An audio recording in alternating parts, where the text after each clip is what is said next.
Alors, je travaille sur la procédure civile et alors, ma thèse était sur la procédure civile en droit international privé, mais plus généralement, je m'intéresse donc aux règles de procédure, c'est-à-dire les règles qu'on suit quand on va devant le juge, voilà, les délais, etc., comment on fait pour aller devant le juge, et je m'intéresse à la confrontation de ces règles avec d'autres domaines quand il s'agit de droit de la famille, de droit international, quand on a un litige international, savoir comment ces règles de procédure s'adaptent à ces autres environnements.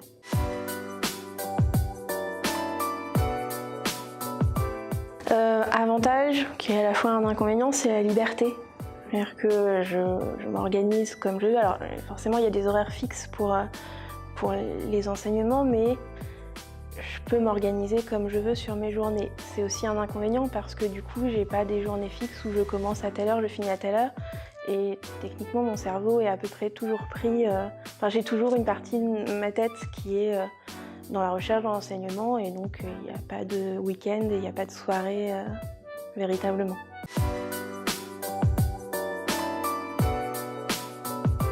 Je suis rattachée à l'IRJ, donc le laboratoire de l'Institut de recherche juridique interdisciplinaire de l'Université de Tours.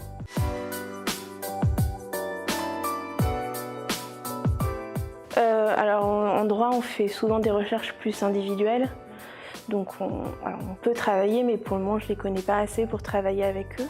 Après on a aussi, on n'est pas obligé de travailler en juriste, et là je travaille beaucoup en recherche en interdisciplinaire avec Jimmy Bordary et Nathalie Lévy, donc qui ne sont pas des juristes, mais on a des projets communs.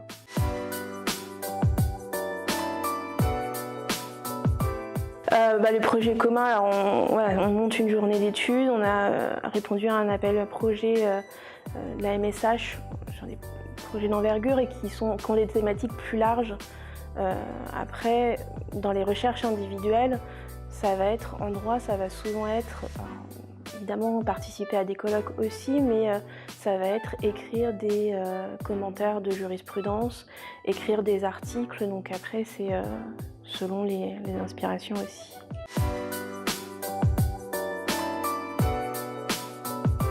Alors souvent, même si, là, par exemple, j'enseigne pas du tout dans des matières où je cherche, et pourtant, on arrive à trouver facilement des idées en enseignant parce que des étudiants nous ont posé une question particulière, parce que dans une copie, ils auront eu une réflexion ou un raisonnement différent de ce qu'on aurait pu avoir, et puis ça donne des idées. Donc voilà, la recherche aide à l'enseignement, et puis l'enseignement aussi aide à la recherche, même si on ne s'en rend pas forcément compte directement.